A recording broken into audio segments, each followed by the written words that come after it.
Este contenido es divulgativo y de concienciación en tecnología y ciberseguridad. Los ejemplos y conversaciones buscan entender riesgos reales para poder prevenirlos. No se ofrecen instrucciones para realizar actividades ilegales ni asesoramiento profesional individualizado. Las opiniones son generales y no garantizan resultados académicos, laborales o económicos. Se recomienda actuar siempre de forma ética, responsable y conforme a la legislación vigente. Unos minutitos, pero empezamos. Bueno, lo primero, porque no sé, para que nadie se despiste, porque ha habido un cambio que sí está en la web, pero no está en el papelito que hay aquí. Entonces yo voy a hablar de la parte de Cloud Architect, Cloud Engineer, y después me intercambio con mi compañero Luis Fraile, que va a hacer la parte de DevOps a las 11:25 o algo así, ¿no? O sea, que están invertidas las sesiones. Primera pregunta, ¿cuántos sois de Asir y manos arriba? Entiendo que ¿el resto? ¿De qué? Más de la parte de desarrollo, entiendo. Vale. ¿Gente que esté haciendo especialización en ciber o en IA? En cloud. Vale, vale. Bueno, me presento. Mi nombre es Iván González, pues me he tirado los últimos 20 añitos más o menos montando una empresa que se llama Plain Concepts, que nos dedicamos a servicios profesionales de tecnología, ¿vale? Pues somos un equipete como de unas 700 personas entre España y fuera que hacemos servicios profesionales de tecnología. Y una de mis tareas en todos estos 20 añitos pues fue montar nuestro equipo de Cloud Engineering, que es el equipo que lleva todos los proyectos relacionados más con infraestructura, voy a simplificarlo mucho, y menos con desarrollo, ¿no? Que son otras áreas dentro de la compañía. Y de hecho, pues dentro del equipo tenemos pues unos cuantos personas, ¿no? Que en su momento hicieron Asir, después hicieron el máster de Tajamar, se incorporaron con nosotros y algunos tienen ya hasta hijos y se han casado y de todo y llevan un montón de años con nosotros. La charla hablaba del perfil de Cloud Architect. Yo le voy a dar un matiz a eso, voy a hablar del perfil de Cloud Architect y del Cloud Engineer también, ¿vale? Que creo que es relevante. Y después hacemos una pincelada que conectará con lo que después os dirá Luis, también de algo que a lo mejor habéis visto por ahí o que está bastante en boga, que es el perfil de Platform Engineer, ¿no? Será por nombres y por siglas en esta profesión, que no falte, ¿vale? ¿Qué ha pasado en el mundo del cloud en todos estos años? Bueno, ha habido una transformación, a ver si me funciona esto, porque se había quedado sin batería. Todo el negocio, y vamos a decir todos los perfiles que históricamente habían estado trabajando dentro del mundo de infraestructura, pues esto del cloud pues ha sido un poco tsunami, ¿no? Igual que está siendo ahora toda la parte de la IA. Entonces ha cambiado mucho cuál es la labor, cuál es el día a día del trabajo de alguien que se dedica a hacer infraestructura, vamos a decir, ¿no? En esta separación muy simple de blanco y negro de infraestructura o sistemas y desarrollo, ¿no? Que cada vez las cosas son más grises.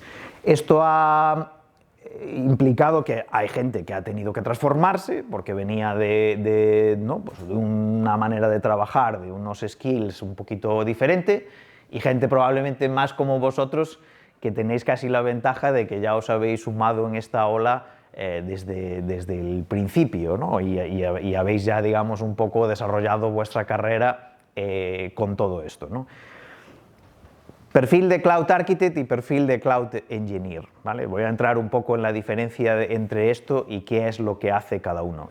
Quise incorporar la parte de Cloud Engineer porque, primero, hay más Cloud Engineers que Cloud Architect. Al final esto no deja de ser una pirámide, ¿no? Al final tú entras en tu carrera profesional y el primer día no estás eres el CEO de Microsoft, ¿no? Es complicado, ¿no? He visto yo muchos casos de eso, ¿no? Entonces hay una trayectoria, lo normal o lo más habitual es que alguien que llegue a ser un Cloud Architect en cierta medida pues haya pasado probablemente por en algún momento ser un Cloud Engineer, ¿vale? Y probablemente las primeras oportunidades laborales o por donde empecéis sea más en esa parte de Cloud Engineer que de Cloud Architect, ¿vale? Y después os explico un poco más también el por qué.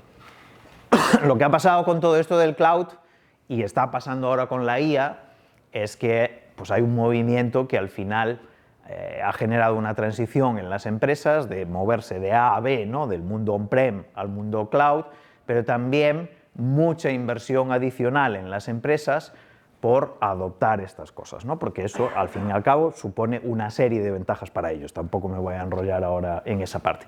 ¿Qué sucede con todo esto? Pues que ha habido mucha demanda de estos perfiles.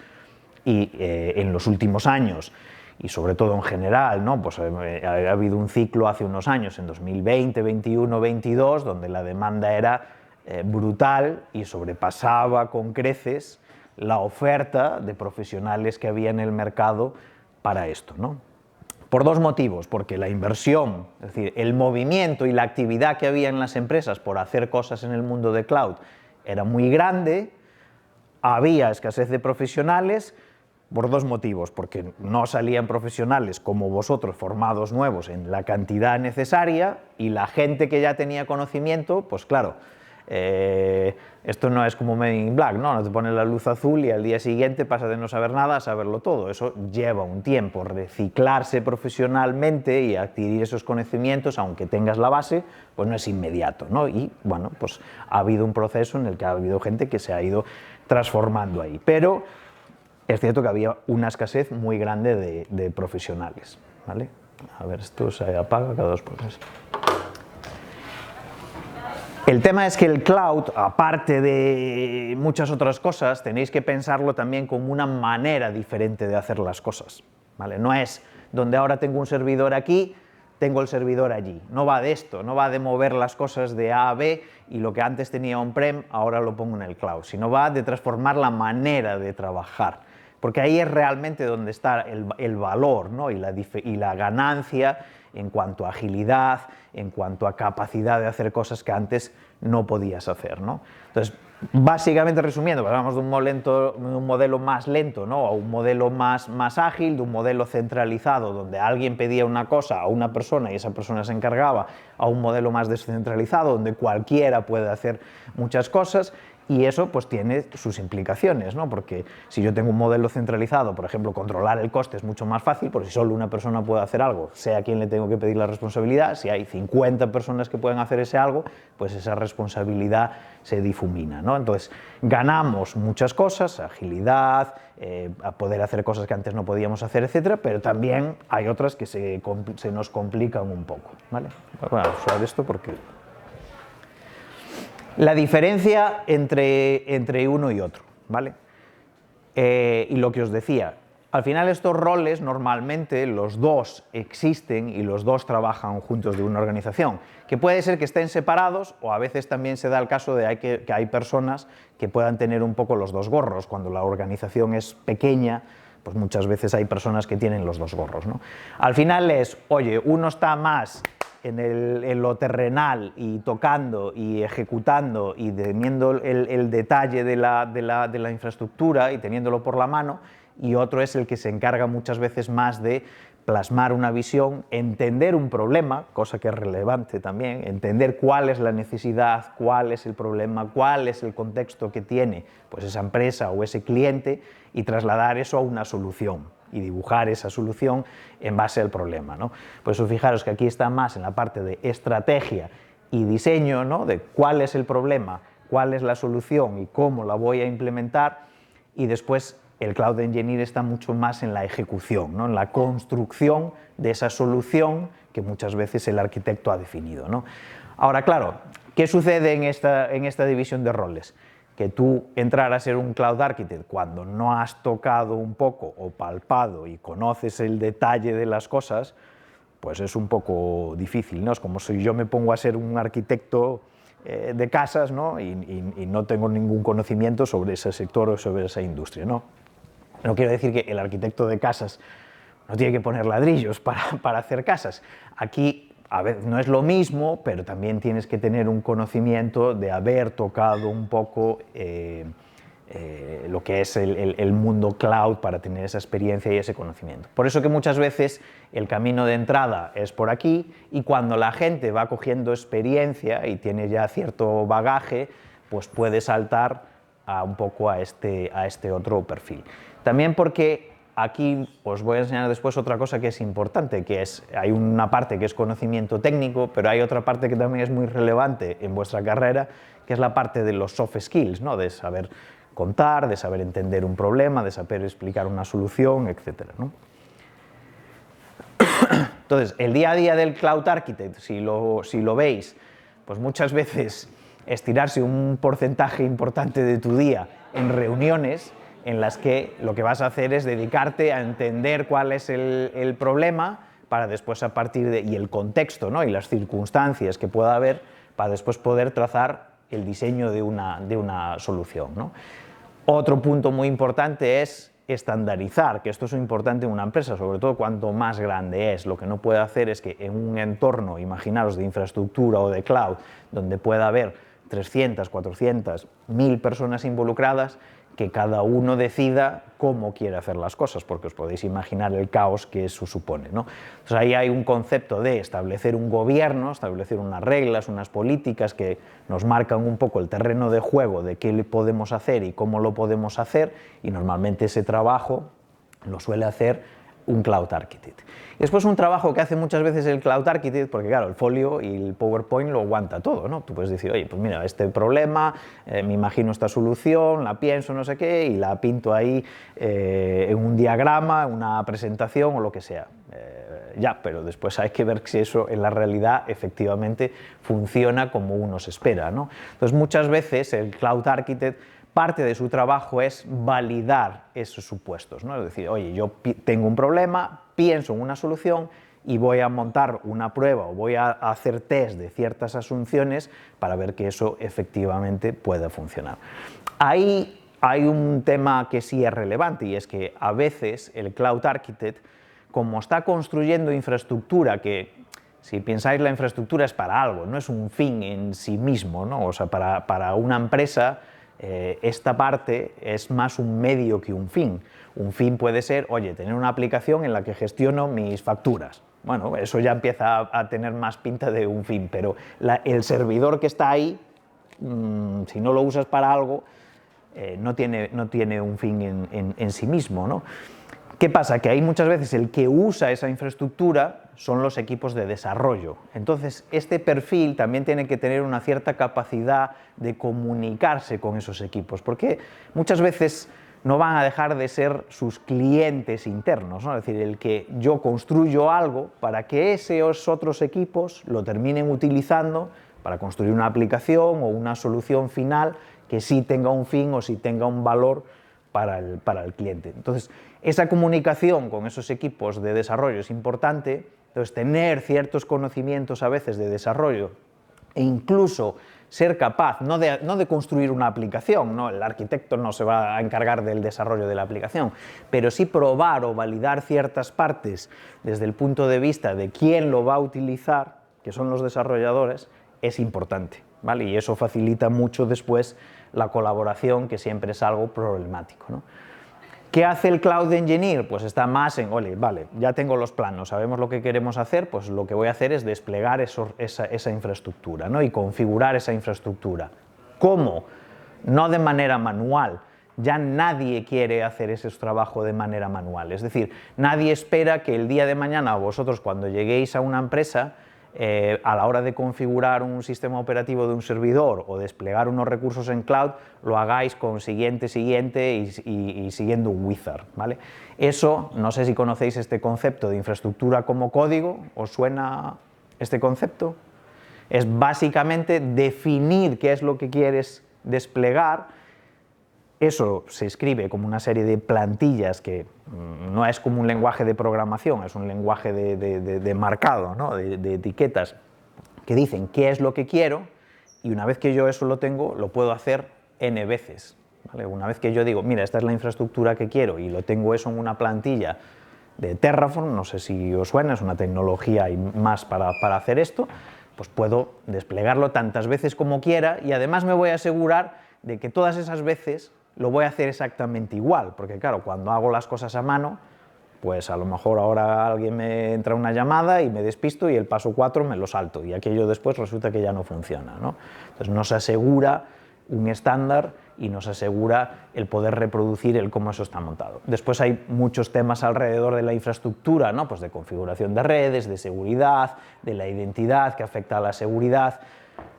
Oye, cuando hay un problema en la infraestructura, ser capaz de analizar, detectar el problema y resolverlo. Y esta parte de automatización, que en cierta medida pues también va en la línea de esto de infraestructura como código, es si tienes que hacer algo una o dos veces, automatízalo, no lo hagas a mano, ¿vale? Y eso en la mayoría de las organizaciones hoy en día os lo van a pedir como un must. Es decir, no vale entender de, oye, yo voy a Azure, AWS, GCP y voy al portal y voy haciendo clic y me monto una máquina virtual. Nadie espera que hagáis eso, se espera que lo sepáis hacer, pero esa no es la manera de trabajar. La manera de trabajar es definir eso como infraestructura como código y automatizar las tareas que se ejecuten. ¿Qué requiere esto? Pues de cierto trabajo de definir esas plantillas y de cierto conocimiento de scripting, ¿no? Pues que podáis hacer un pequeño script de PowerShell, que podáis hacer un pequeño script de Bash que permita automatizar ciertas acciones, ¿vale? Bueno, no me voy a enrollar mucho aquí, ¿no? Pues el arquitecto, ¿no? Pues está mucho en la parte de comunicación, de interacción, de coordinar equipos, ¿vale? Al final aquí hay una parte muy grande de soft skills, de diseño de la solución, y el engineer está más en, oye, lo que ya tenemos desplegado hay que revisar que esté funcionando correctamente, monitorizarlo y en caso de que haya algún problema corregirlo y implementar toda la infraestructura nueva que vayamos a desplegar, ¿vale? Retos en todo esto que son importantes y que son, digamos, componentes que deberíais de tener capacidad de cubrir en vuestro perfil. La parte de FinOps, la facilidad en el cloud de hacer cosas es un arma de doble filo. Acelera mucho las cosas porque, oye, si yo quiero una máquina virtual no tengo que esperar a comprar un servidor, mandar pagar la factura, que me lo envíen, desembalarlo, ponerlo en el rack, enchufarlo a la corriente, no sé qué. Lo hago en minutos, pero esa facilidad también tiene el problema de que cualquiera en un momento dado pues puede coger una máquina virtual en Azure que tiene no sé cuántas GPUs y que vale $20.000 la hora, levantarla sin querer porque pensaba que no era esa y se había equivocado de máquina virtual y nos llega una factura totalmente desmesurada, ¿no? Entonces esto hay que tener mucho cuidado, tanto el Cloud Engineer cuando compone esa solución, de decir, vale, esta es la solución, ¿vale? ¿Y cuánto cuesta esa solución? Porque claro, puede ser muy buena, pero puede ser muy poco efectiva a nivel de costes o incluso inasumible, ¿no? Entonces, cuando vas a hacer algo tienes que saber cuánto te va a costar. Y la otra es el Cloud Engineer que tiene que implementar eso y no equivocarse. La parte de seguridad, esto es imprescindible y Cloud tiene también sus retos por lo mismo, ¿no? Igual que es muy fácil hacer las cosas, también quizás es muy fácil meter la pata en cuanto a seguridad. Y cultura de DevOps, que esto es al final tanto un Cloud Engineer como un Cloud Architect, como no son un fin, pues te va a tocar interactuar con el resto de equipos que hay ahí, ¿no? Entonces ser capaz de trabajar en equipo y trabajar dentro de esa cultura de DevOps, que después Luis os contará, pues es muy relevante. Cosas importantes tecnológicamente que deberíais de conocer. Infraestructura como código, hay varias herramientas, pero una es Terraform, otra es Ansible, quizás estas son las dos más extendidas, ¿no? Después cada nube tiene también un poco su variante que es específica de cada proveedor. Docker, Kubernetes, casi todas las aplicaciones que se están haciendo hoy en día tienen la tendencia de empaquetarse como imágenes Docker y desplegarse en un entorno de Kubernetes, con lo cual clave. Plataformas cloud, bueno, mi recomendación, empezar por una. Después, cuando conoces una o manejas una, el camino hacia otra no es inmediato, pero es muchísimo más fácil, ¿vale? Y lo que os decía, programación, no es que vayáis a hacer una aplicación, pero sí tenéis que ser capaces de hacer algún script pequeño que automatice ciertas tareas. Recomendación en mi caso, yo creo que miréis Python para hacer algún script pequeño y PowerShell, que es una herramienta de scripting muy extendida dentro del mundo del desarrollo, ¿vale? Soft skills, esto la IA no lo va a reemplazar, ser capaz de tener capacidad de comunicación, de explicar un problema, de coordinar un equipo, de liderar un equipo, es cada vez más importante y eso poco reemplazable con la IA a día de hoy. Respecto a los rangos salariales, esto es un estudio que publica Manfred todos los años. Este me gusta porque es aterrizado a España, porque a veces no encuentras datos pero son de fuera, ¿no? Y fijaros que la media del salario está en unos 40.000 euros aproximadamente, gente que ya en el rango alto pues puede andar en los 60.000 o más, y un punto de arranque que aquí establecen 20.000, pero yo creo que a día de hoy en muchos casos está más en los 25 que en los 20. ¿Vale? Esto lo podéis descargar en internet, buscáis Manfred Salary Guide 2026 España y lo podéis ver con más detalle. ¿Vale? Futuro importante, la IA. Todo este trabajo que os digo de creación de plantillas, de creación de scripts, se acelera muchísimo con la IA, muchísimo. Entonces es importante que empecéis a trabajar con herramientas como Cursor, como Windsurf, que aceleran ese trabajo, ¿vale? Eso es impepinable. Y el camino, pues hay una base de fundamentos que tenéis que tener, hay conceptos de base que si no los tenéis vais a tener un problema. Las certificaciones, que algunos en Tajamar, por ejemplo, estáis en ellos, es relevante porque valida un poco que tenéis ese conocimiento, pero la parte más importante y lo que van a buscar las empresas al final es esta experiencia, que puede ser haciendo unas prácticas o que puede ser vosotros mismos haciendo un proyecto en vuestra casa donde podáis a alguien enseñar, mira, yo los fines de semana me he montado todo esto, tal. Eso causa una sensación muy buena para alguien que esté contratando, ¿vale? Y yo creo que con esto, chicos, y en tiempo, lo dejamos aquí. ¿Vale? Gracias.